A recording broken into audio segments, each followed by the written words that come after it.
வணக்க மக்களே, DRI academy வந்து இன்னைக்கான வகுப்பு என்ன பார்க்க போறோம் அப்படின்னா, மேக்ஸ்ல இருந்து ரொம்ப இம்பார்ட்டன்டான டாபிக் 2 to 3 மதிப்பெண்கள் கண்டிப்பாக இந்த டாபிக்ல இருந்து வரும். என்ன அது அப்படின்னா, தனி வட்டி, சிம்பிள் இன்ட்ரெஸ்ட்.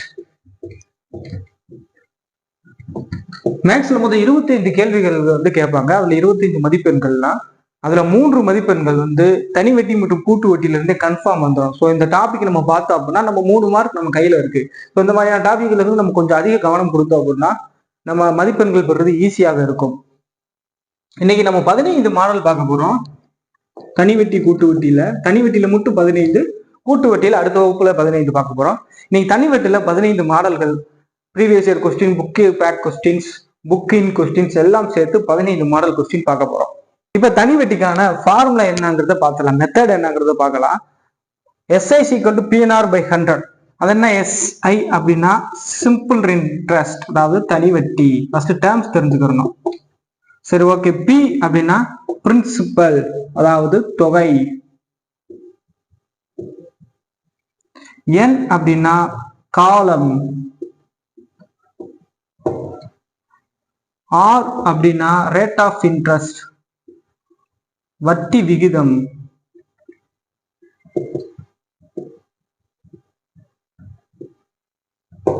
சோ SI அப்படின்னா தனி வட்டி, P னா தொகை, N னா காலம், R னா ரேட் ஆஃப் இன்ட்ரெஸ்ட், தனி வட்டி. நம்ம பார்க்க போறது பாக்ஸ் டைப் மெத்தட்.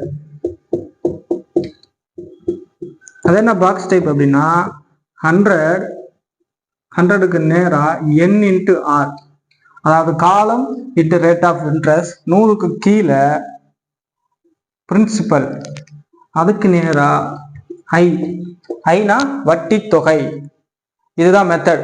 இதுக்கு வந்து ஒரு கண்டிஷன் இருக்கு. நேருக்கு நேரா இருக்கிறத கேன்சல் பண்ணிக்கலாம், அதாவது டிவிஷன் பண்ணிக்கலாம். இதையும் பண்ணிக்கலாம். நேருக்கு நேராக இருக்கிற இதையும் கேன்சல் பண்ணிக்கலாம். அதே மாதிரி பிஐயும் கேன்சல் பண்ணிக்கலாம். ஸோ நேருக்கு நேராக இருக்கிறதை கேன்சல் பண்ணிக்கலாம். ஆப்போசிட்டாக இருக்கிறத மல்டிப்ளை பண்ணணும், பெருக்க வேண்டும். ஸோ இதுக்கான மெத்தட் என்ன? நேருக்கு நேராக இருக்கிறத வகுத்துக்கிறலாம், ஆப்போசிட்டாக இருந்தால் பெருக்கிக்கலாம். இதுதான் மெத்தட். இப்போ நம்ம கணக்குக்குள்ள போவோம். இப்போ முதல் கணக்கு, 25,000 ரூபாய்க்கு 8% வட்டி விகிதத்தில் 3 ஆண்டுகளுக்கு கொடுக்கும் தனி வட்டி என்ன? ஸோ ஃபர்ஸ்ட் என்ன நான் கொடுத்துருக்கான்றதை எழுதிக்கிட்டேன்.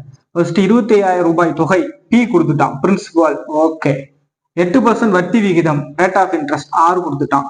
அடுத்து 3 ஆண்டுகள் என்ன கொடுத்துட்டான். I கேட்கிறான், தனி வட்டி I கேட்கிறான்.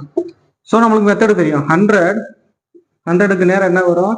Number of years into rate of interest, வட்டி விகிதம். அதுக்கு கீழே பிரின்சிபல் I என்ன, இதை அப்படியே நம்ம சப்ஸ்டியூட் பண்றோம். 100 N × R, என்ன எத்தனை? 3. R rate of interest 8. P எத்தனை? 25,000 ரூபாய். I தான் கேட்கிறான். இருக்கட்டும். என்ன சொல்லியிருக்கேன்? நேருக்கு நேரம் இருக்கிறத கேன்சல் பண்ணலாமா? இப்போ 2 சைபர் இருக்கும், 2 சைபருக்கும் போயிடுச்சு. இப்போ இது என்ன பண்ணதெல்லாம் கேன்சல் பண்ண முடியாது, ஏன்னா அவ்வளவுதான். அப்ப இதுக்கு ஆப்போசிட்டா இருந்தா மல்டிப்ளை பண்ணலாம். அப்ப 8 × 3 24 × 250.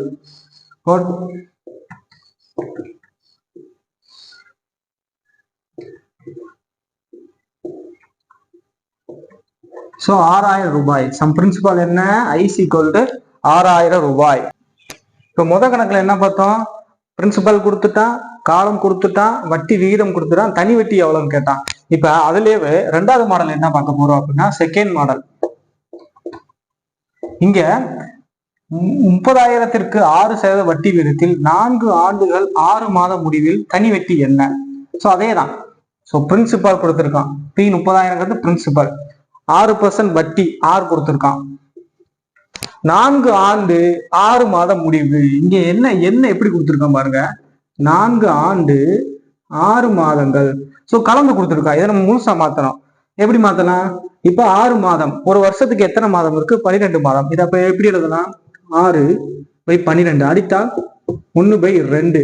அப்ப 4 1/2 கலப்பு பிண்டமா இருக்கு. இதை ஒரு முழு பிண்டமா மாத்தணும்னா 4 × 2 8, 8 + 1 9. ஸோ 9/2. ஸோ அவ்வளவுதான். இதை மாத்திட்டோம்னா as usual. இப்ப எழுதுங்க. நம்மளுக்கு மெத்தட் தெரியும். 100 = N × R, P = I. நம்மளுக்கு என்னென்ன கொடுத்துருக்கோம் அதெல்லாம் போடலாம். 100 என்ன கண்டுபிடிச்சிட்டோம். 9/2. ஆர் எவ்வளோ 6. பி எவ்வளோ 30,000. ஐ தான் என்ன. ஸோ இந்த இதை நேருக்கு நேரம் இருந்தால் கேன்சல் பண்ணலாமா? இப்போ இந்த 2 சைபருக்கும் 2 சைபருக்கும் போயிடுச்சு. இதையும் கேன்சல் பண்ணலாம். 1 2 2 6. ஸோ 9 3 27. இதுக்கு மேல கேன்சல் பண்ண முடியாது, ஏன்னா ஆப்போசிட்னா பெருக்கணும். ஸோ 27 × 300 எவ்வளோ 21 2 6 7 7100. ஸோ ஃபர்ஸ்ட் மாடல்ல பேசிக்கானதை பார்த்துருக்கோம். செகண்ட் மாடல்ல காலங்களை மாத்தி கொடுத்தா எப்படி நம்ம முழு பின்னமா மாற்றி பிரின்சிபல் கண்டுபிடிக்கிறதுக்கு பார்த்துருக்கோம். தனி வெட்டி கண்டுபிடிக்கிறத பார்த்துருக்கோம். அடுத்து 3வது சமம் பாருங்க. இது ஒரு மாடல். 10% வட்டி விகிதத்தில் 2.5 வருடத்தில் 250 வட்டியாக தரும் அசல் என்ன? அதாவது 10% வட்டி விகிதம் ரேட் ஆஃப் இன்ட்ரெஸ்ட் கொடுத்துட்டாங்க. 2.5% 2.5 வருடம், அப்ப என்ன கொடுத்தாச்சு. 250 வட்டியாக ஐ கொடுத்துட்டான். என்ன கேட்கிறான்? அசல் பி கேட்கிறான். ஸோ அஸ் யூஷுவல் நம்மளுக்கு தெரியும். இங்க போன சம்பளே பார்த்தோம், ஒரு கலப்பு பின்னமா வந்தா அதை எப்படி பின்னமா மாத்துறதுன்னு. அப்ப இங்க வருடம் 2.5 இப்படி கொடுத்துருக்காங்க. இதை நம்ம பின்னமா மாத்தலாம். 2 2 4 4 + 1 5. அப்ப 5/2 மாத்திக்கலாம். மாத்திட்டு நம்ம as usual 100 = n × r p i. இது மெத்தட் தெரியும் நம்மளுக்கு. அப்ப 100 என்ன 100 அப்படியே போடலாம். என்னுக்கு என்ன 5/2 × r எவ்வளோ 10 ரேட் ஆஃப் இன்ட்ரெஸ்ட். பி தான் கேட்கிறேன். அப்ப பி அப்படியே வச்சுக்கலாம். ஐ கொடுத்துருக்காங்க 250. இப்ப கேன்சல் பண்ணலாம். அப்ப 1 2 5 2 5 10. ஓகே, இப்ப நேருக்கு நேரம் இருக்கிறது கேன்சல் பண்ணலாம். இதை கேன்சல் பண்ணலாம். ஃபர்ஸ்ட் 1 5 5 25 50. இதை கேன்சல் பண்ணலாமா? 1 5 1 5 5. அப்ப இதுக்கு நேர் நேரம் இருக்கிறத பெருக்கலாம். அப்ப 100 × 10 எவ்வளோ 1000 ரூபாய். ஸோ அசல் எவ்வளோ 1000 ரூபாய். ஸோ போன கணக்குல போன 2 கணக்குல தனி வெட்டி கண்டுபிடிச்சோம். இந்த இதுல எல்லாம் கொடுத்துட்டு அசல் கேட்கிறான். எது கேட்டாலும் எதை கேட்டிருக்கானோ அதுக்கு நேரம் நம்ம சப்ஸ்டியூட் பண்ணி போட்டுடலாம். ஸோ கலப்பு பின்னமாக இருந்தா முழுசா மாத்திக்கிறணும், அவ்வளவுதான். 4வது கணக்கு ரூபாய் 25,000க்கு 13% வட்டி விகிதத்தில் 73 நாட்களுக்கான தனி வெட்டி என்ன?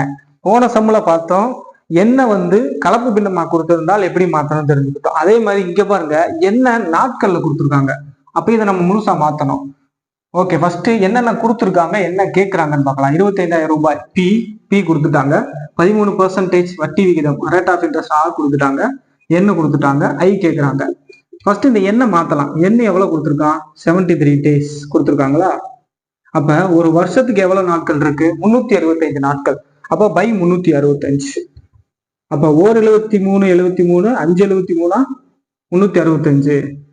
அப்ப 1/5 மாத்தியாச்சு. என்ன நம்மளுக்கு தெரியும், என்ன தெரியும் method 100 = n × r / p / i. இப்ப போடலாம். அதுல சப்ஸ்டியூட் பண்ணுங்க. n எத்தனை 1/5 × r 13. p எவ்வளோ 25,000. ஐ கேட்குறாங்க. ஓகே, இப்ப 2 சைபருக்கும் 2 சைபருக்கு அடியா இருக்க. நேருக்கு நேராக இருக்கிறத கேன்சல் பண்ணலாம். இது கேன்சல் பண்ண முடியாது. 1 5 5 25. ஸோ அப்ப ஏன் சார் இது மட்டும் ஆப்போசிட்ல கேன்சல் பண்றீங்கன்னா, இது பின்னமா இருக்கு. இந்த பின்னத்தை நம்ம அங்கிட்டு கொண்டு போனோம் அப்படின்னா இது பெருக்கலா தான் வரும். அது சிம்பிளா போறதுக்காக தான் 5 25 கேன்சல் பண்ணோம் அப்படின்னா 5 25 அப்ப 50. அப்ப 13 × 50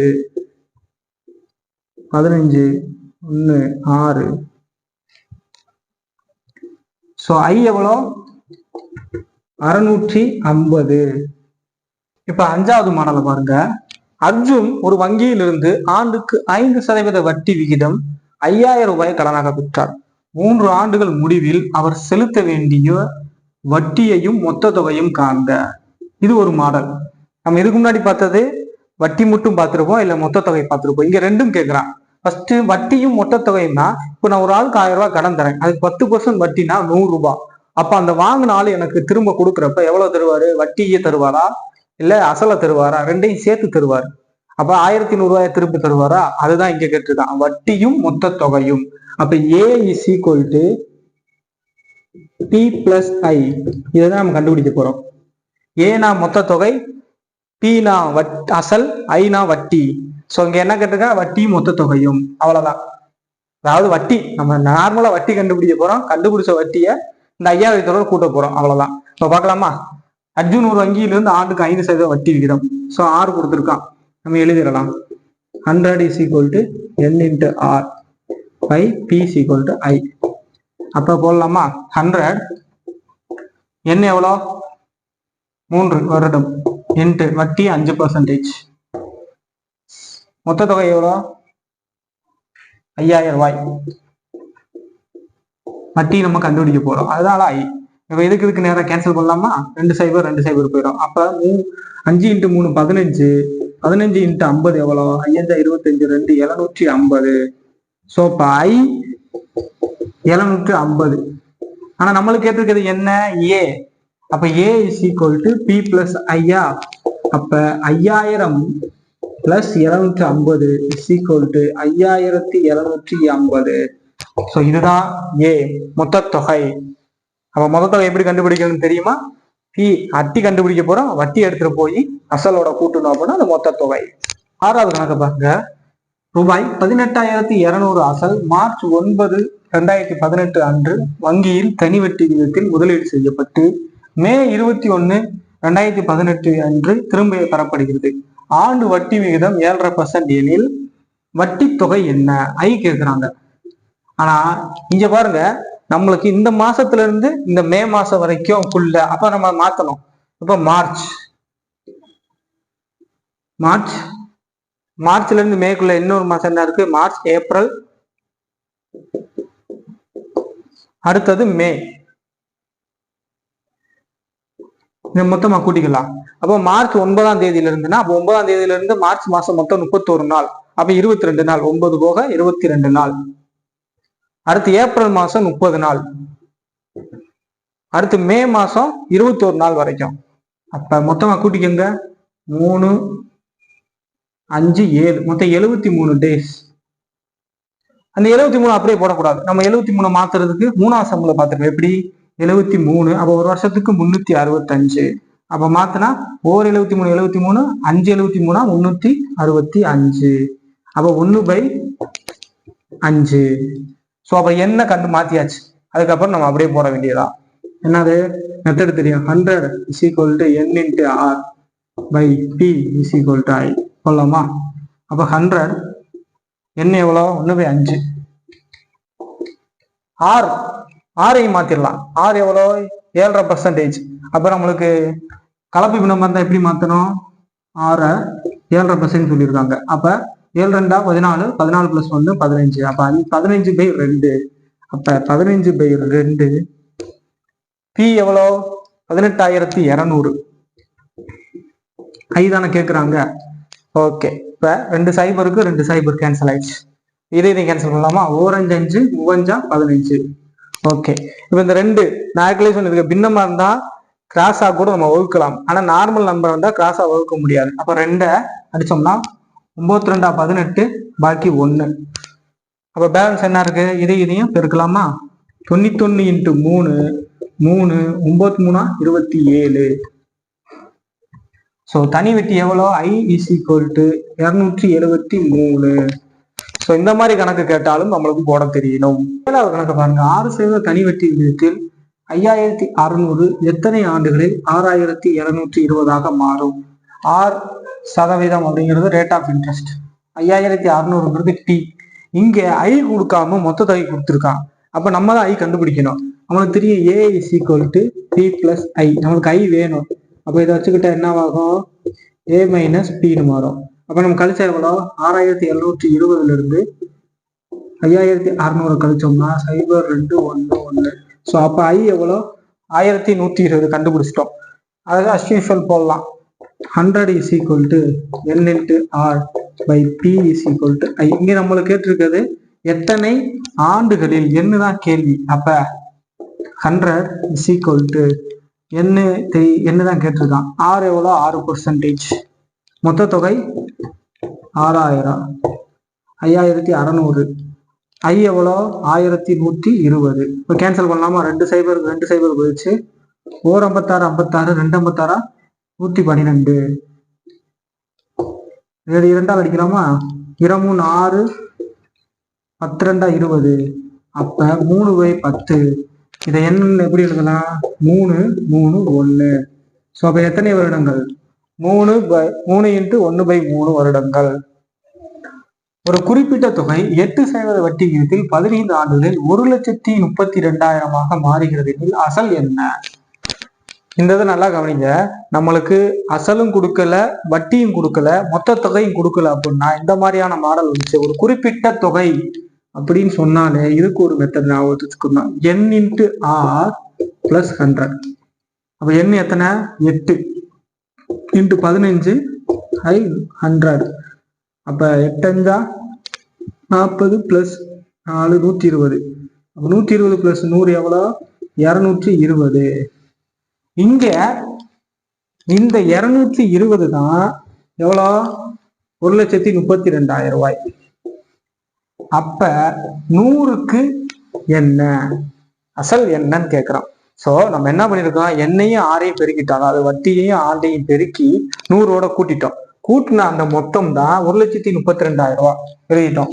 அப்ப 100 என்ன? அதாவது அந்த குறிப்பிட்ட தொகை நம்ம 100 எடுத்துக்கலாம். அப்ப 100 அசல் எவ்வளவு? 100க்கு அசல் எவ்வளவு? அப்ப அஸ் யூஷுவல் கேன்சல் பண்ணலாம். 0க்கு 0 கேன்சல் ஆயிரும். இதை கேன்சல் பண்ணலாமா? லெவலால் அடிக்கலாம். 11 2 22, 11 11, பாக்கி 2 2 22, 3 0. 2ஆல் அடிக்கலாம். 6 6000. இதை இப்ப போடுங்க, பெருக்கலாம். 6000 × 10 = 60,000. அசல் எவ்வளோ? 60,000. அவ்வளவுதான். இந்த மாதிரி ஒரு குறிப்பிட்ட தொகையின் கொஸ்டின்ல பார்த்தாலே n × r + 100 கண்டுபிடிச்சிருவோம். எண்ணையும் ஆறையும் பெருக்கி 100ஆல கூட்டிட்டு அந்த மொத்த தொகையை கொடுத்துருக்கோம். அப்ப 100க்கு என்ன அப்படிங்கிறத கண்டுபிடிக்கணும். அவ்வளவுதான். இந்த ஒரு மெத்தட் மட்டும் கொஞ்சம் நீங்க தெளிவா பார்க்கணும்.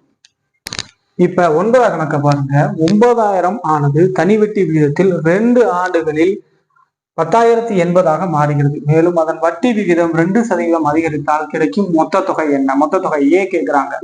ஏ கேட்டா p + i, அசலையும் வட்டியும் கூட்டணும்.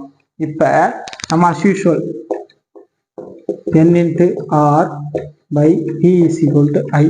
இப்ப போடுங்க. 100 என்ன எவ்வளோ? 2 ஆண்டுகள் 2% அதிகரித்தால் மொத்த தொகை இந்த இருக்கு. இந்த இதுதான் அசல்ங்கிறது என்ன? 9000. அப்ப ஐ கண்டுபிடிக்கலாம். 2 0 2 0 போயிடும். அப்ப 4 × 90 36. ஸோ 360. ஐ 360. அப்ப ஏ = என்ன? p + i, நம்ம மொத்த தொகை. அப்ப இது இவ்வளவாக மாறுது. இங்க ஒரு தப்பு பண்ணிடக்கூடாது. நம்ம கொண்டு போய் 9000தோட கூட்டிடக்கூடாது. ஏன்னா இந்த 9000 தான் 2 வருஷத்துல 10,080 மாறுது. சோ அப்ப நம்மளுக்கு கரண்ட்ல தான் போய் கூட்டணும். அப்ப 10,080 கூட 360 கூட்டுனா ஆன்சர். சோ அப்ப 10,440 மொத்த தொகை.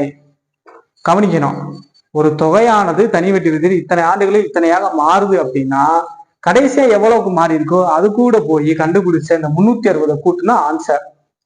ஒரு குறிப்பிட்ட அசல் தனி வட்டி வீதம் 5 ஆண்டுகள் முடிவில் 6,600 7 ஆண்டுகள் முடிவில் 7,200 மாறினால் வட்டி விகிதம் என்ன? இதுக்கு முன்னாடி பார்த்ததுல ஒரு வருடம் ஒரு தொகை கொடுத்துருக்கோம். இங்க 2 வருடங்கள் 2 தொகை கொடுத்துருக்கு. இப்படின்னா நம்ம ஃபர்ஸ்ட் எடுத்து எழுதணும். 5 வருஷத்துல 6,600 6,500. அப்ப 7 வருஷத்துல எவ்வளவு மாறுது? 7,100. இதுக்கு 2க்கு இடையில வித்தியாசம் 2 வருஷம். இதுக்கு வித்தியாசம் எவ்வளோ? 7,100க்கும் 6,600க்கும் 500க்கும் 600. அப்ப 2 வருஷம் 600னா ஒரு வருஷம் எவ்வளோ? 300 ரூபாய். இந்த 300 கண்டுபிடிச்சிட்டோமா? ஓகே. இப்ப நம்ம எழுதலாம். n × r p = i. சரி, இப்ப 100 இருக்கு, n 5, r கேட்கிறான். p என்னன்றது தெரியாது, பியும் தெரியாது, நம்மளுக்கு வட்டியும் தெரியாது. இந்த வருடங்களில் இவ்வளவு தொகையாக மாறுதான் இருக்கு, அதை நம்ம கண்டுபிடிக்கணும். அப்ப இந்த 2 வருஷம் இருக்குல்ல, 5 அல்லது 7, இது கூட நீங்க எதை வேணுமா எடுத்துக்கலாம். நம்ம 5 எடுத்துக்கிறோம். 5 இன்ட்டு 5 வருஷத்தில், ஒரு வருஷத்துக்கு நம்மளுக்கு 300 ரூபானா 5 வருஷத்துக்கு எவ்வளோ? அப்ப 5 இன்ட்டு 300 1500. ஸோ வட்டி 1500. ஓகே, வட்டி 1500. இப்ப இத இந்த 6500ஓடையோ இல்ல 7100ஓடையோ கழிக்கிறான். நம்ம 5 எடுத்ததுனால 6500ஓட கழிக்கிறேன். அப்ப 6500 உடன் 1500 கழிச்சோம்னா 5000 ரூபாய். இதுதான் அசல். ஸோ அப்ப அசல் கண்டுபிடிச்சிட்டோம், வட்டி கண்டுபிடிச்சிட்டோம். இன்னும் நம்ம பிரதியிடலாம். அப்ப 100 இஸ் ஈக்குவல் டு என்ன எவ்வளோ? 5 வருடங்கள். 6 தான் கேட்டிருக்கான். பி எவ்வளோ? 5000. ஐ எவ்வளோ? 1500. கேன்சல் பண்ணுங்க. 2 சைபருக்கு 2 சைபர், ஒரு சைபருக்கு ஒரு சைபர் போயிடும். ஓரஞ்சா 5, மூவஞ்சா 15, ஓரஞ்சா 5, 6. So R is equal to 6. Rate of interest எவ்வளோ? 6. ஸோ இந்த மாதிரி கணக்கு 2 ஸ்டேட்மெண்டா கொடுத்தா அப்படின்னா, ஃபர்ஸ்ட் 5 வருஷத்துக்கு 2 வருஷம், 2 இயர்ஸ் வித்தியாசம், இதுக்கு வித்தியாசம் 600. அப்போ ஒரு வருஷத்துக்கு 300. அப்ப நம்மளுக்கு 5 வருஷத்துக்கு எவ்வளவு வட்டி கண்டுபிடிக்கணும். அப்ப 5 இன்ட்டு 300 1500. அதை எடுத்துட்டு போய் இங்க கொடுத்துருக்கிறதோட கழிச்சோம்னா அசல் கண்டுபிடிச்சிடலாம். இப்ப நம்ம எல்லாத்தையும் எடுத்துட்டோம் அப்படின்னா பிரதிட்டோம்னா ஆன்சர். அப்ப ரேட் ஆஃப் இன்ட்ரெஸ்ட் எவ்வளோ? 6%. அது ரொம்ப இம்பார்ட்டன்டான நம்ம கொஸ்டின்ஸ், கண்டிப்பாக எதிர்பார்க்கக்கூடிய ஒரு மாடல். என்ன அப்படின்னா, ஒரு குறிப்பிட்ட அசல் 8% வட்டி விகிதத்தில் 3 மடங்காக மாற ஆகும் காலம் என்ன? மடங்குன்னு கேள்வி பார்த்துட்டாலே நீங்க என்ன பண்ணணும் அப்படின்னா, மடங்குன்னு மாடல் வந்தாலே மடங்கு -1. இதுதான் மெத்தட். இருக்கு மடங்கு -1. அப்ப 3 -1 2. அப்ப கண்டுபிடிச்சிட்டோம். As usual 100 is equal to n into R by, இங்க என்ன அசல் எக்ஸ்ன்னு வச்சுக்கலாம். இங்க ஐக்கு பதிலா அந்த மடங்கு கேள்விக்கு நம்ம மடங்க போடணும். அவ்வளவுதான். இப்ப போடுங்க, பிரதிடுங்க. 100 ஈக்குவல் டு 8% இன்ட்டு எத்தனை ஆண்டுகள் கேட்கிறான். அப்ப என்ன அப்படியே வச்சுக்கலாம். இங்கே எக்ஸ் எத்தனை மடங்கு, மடங்குன்னா என்ன, மடங்குல இருந்து ஒண்ணு கழிக்கணும். அப்ப 3 -1 2.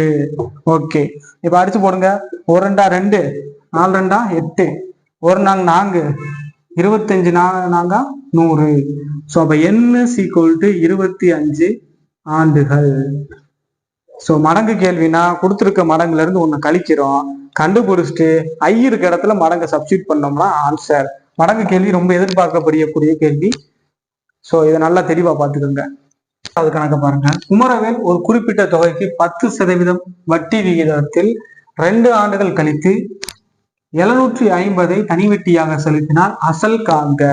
ஸோ அப்ப வட்டி விகிதம் கொடுத்துட்டா, என்ன கொடுத்துருக்காங்க? ஐ கொடுத்துட்டாங்க. அசல் கேட்குறாங்க. Okay, easy. நம்ம எழுதலாம் n into R P equal to I. இப்போ சப்ஸ்டியூட் பண்ணுவோம். 100 என்ன எவ்வளோ? 2 ஆண்டுகள். ஆர் 10%. என்ன கேட்குறான்? அசலை காண்க. அப்போ அசல் தான் கேட்குறான். ஐ எவ்வளோ? 750. ஓகே, அவ்வளோதான். சைபருக்கு சைபர் கேன்சல் ஆயிடுச்சு. 2 2, ஐ 2 10. 50 இன்ட்டு 75. ஸோ அப்ப அசல் எவ்வளோ அப்படின்னா 3750. அசல் எவ்வளோ? 3750. கேள்வியை பாருங்க. நம்பரை கொடுக்காம ஃபுல்லா எக்ஸ் எக்ஸ்ன்னு கொடுத்துருக்காங்க. இந்த மாதிரியான கேள்வி அதிகமா கேட்பாங்க. இதை பார்த்தாலே நம்மளுக்கு பயம் வந்துடும். நம்பரே கொடுக்கல, ஃபுல்லா எக்ஸா கொடுத்துருக்காங்க. ஆனா இதான் ரொம்ப ஈஸி. எந்த அசலானது x% வட்டிக்கு x வருடங்களுக்கு எக்ஸ் என்ற தனி வட்டியை தரும். ஸோ ஐ கொடுத்துருக்கான், என்ன கொடுத்துட்டான், ஆறு கொடுத்துருக்காங்க, பி மட்டும் கேட்குறாங்க. அவ்வளோதான். n இன்ட்டு ஆர் சப்ஸ்டியூட் பண்ணுங்க. என்ன எக்ஸ் தான், ஆறு எக்ஸ் தான், பி தான் தெரிய தேவை. ஓகே, பீமை கொடுத்தாச்சு. எந்த அசல்? பி தான் தேவை, எக்ஸ். ஸோ தனி வட்டி எக்ஸ் தான். இப்போ கேன்சல் பண்ணுங்க. எக்ஸுக்கு கேன்சல் ஆயிருமா? அப்ப X by 100, P is equal to X by 100. 14வது கணக்கு பாருங்க. ரூபாய் 10க்கு 4 மாதங்களுக்கு மாத ரூபாய்க்கு 3 பைசா வட்டியாக தந்தால் தனி வட்டி என்ன? அஸ் யூஸ்வல் போடலாம். 100 n into r i 100. என்ன எவ்வளோ 4. இது என்ன பைசா 3 பைசா இன்ட்டு பி எவ்வளோ 10. தனி வட்டி தான் கேட்குறான். அப்போ இதுக்கு கேன்சல் ஆகிடும். 4 12 12 இன்ட்டு 10 120. ஸோ அப்போ 120ங்கிறது பைசா. அப்போ நம்ம அதை ரூபாய்க்கு மாற்றணும். அப்போ 120/100 அப்படின்னா 1.2. ஸோ அப்போ எவ்வளோ தனி வட்டி I = 1.2. ஒரு மைக்ரோவேவ் ஓவனுடைய விலை 6000 ரூபாய். பூரணி இது 5 தவணையில் வாங்க நினைக்கிறார். அவருக்கு அக்குழுமம் 10% விற்கிது. அப்போ பூரணி மாசம் எத்தனை மாதம் இஎம்ஐ கட்ட வேண்டும் அப்படிங்கிறத கேட்கிறான். சரி, இஎம்ஐ கணக்கு 5 தவணை. அப்போ 5 தவணைனா ஒரு வருஷத்துக்கு 12 மாதம். அப்ப 5/12. இப்ப போடுங்க, வட்டி கண்டுபிடிக்கலாம். 5/12 இன்ட்டு 10%. 6000 ரூபாயா? வட்டி எவ்வளவு? 2 0க்கு 2 0 போயிடும். 1 6 6 2 6 12 1 2 I 2 5. அப்ப 5 25. 25 இன்ட்டு 10 எவ்வளோ? 250. ஸோ அப்போ I 250. இப்போ இந்த வட்டியை கூட்டு போய் 4000 கூட்டணும். மொத்த தொகை இப்போ 6250. இதுதான் அவர் வாங்கினது. இதை எத்தனை மாதங்கள்? 5 தவணையா? அப்ப 5 1 5 5 2 5. அப்ப மாதம் அவர் 1250 ரூபாய் இஎம்ஐ கட்டுவார். ஸோ இது 15வது மாடல். இன்னைக்கு தனி வட்டியில மொத்தம் 15 மாடல் பார்த்துருக்கோம். இந்த 15 மாடல்ல மேக்சிமம் நம்ம சிலபஸை கவர் பண்ணியாச்சு. இது இல்லாம நீங்க புக்குக்குள்ள இருக்க கொஸ்டின்ஸை ரிப்பீட்டடா எக்ஸசைஸ் பண்ணி பாருங்க. அப்பதான் நம்ம மேக்ஸ் நம்ம பார்க்கறது போட்டு போட்டு பார்த்தா தான் நம்மளுக்கு எக்ஸாம் ஹால் போறப்ப டக்கு டக்கு டக்குன்னு ஆன்சர் வரும். ஸோ நிறைய ப்ராக்டிஸ் பண்ணுங்க. இந்த 15 மாடலுக்கான பிடிஎஃப் கீழே கொடுத்துறேன் லிங்க்ல. அதே மாதிரி வேர் டு ஸ்டடி கீழே லிங்க்ல கொடுத்துறேன். நம்ம வீடியோ யாராவது சப்ஸ்கிரைப் பண்ணாம பார்த்துட்டு இருந்தீங்க அப்படின்னா மறக்காம சப்ஸ்கிரைப் பண்ணிட்டு பக்கத்துல இருக்க பெல் பட்டனை கிளிக் பண்ணிட்டு நோட்டிபிகேஷன் ஆல்ல வச்சுக்கோங்க. ஏன்னா அப்பதான் அடுத்தடுத்து நம்ம போடக்கூடிய வீடியோஸ் உங்களுக்கு நோட்டிபிகேஷன்ல வரும். இது டிஎன்பிசி படிக்கக்கூடிய உங்க நண்பர்களுக்கு ஷேர் பண்ணி விடுங்க. உங்களுக்கு யூஸ்ஃபுல்லா இல்லாட்டியும் கூட அவங்களுக்கு யூஸ்ஃபுல்லா இருக்கும். அடுத்து என்ன வகுப்பு எடுக்கலாம் அப்படிங்கிறத கீழே கமெண்ட் செக்ஷன் சொல்லுங்க. அடுத்த ஒரு வீடியோல சந்திப்போம். அது வரைக்கும் நன்றி, வணக்கம்.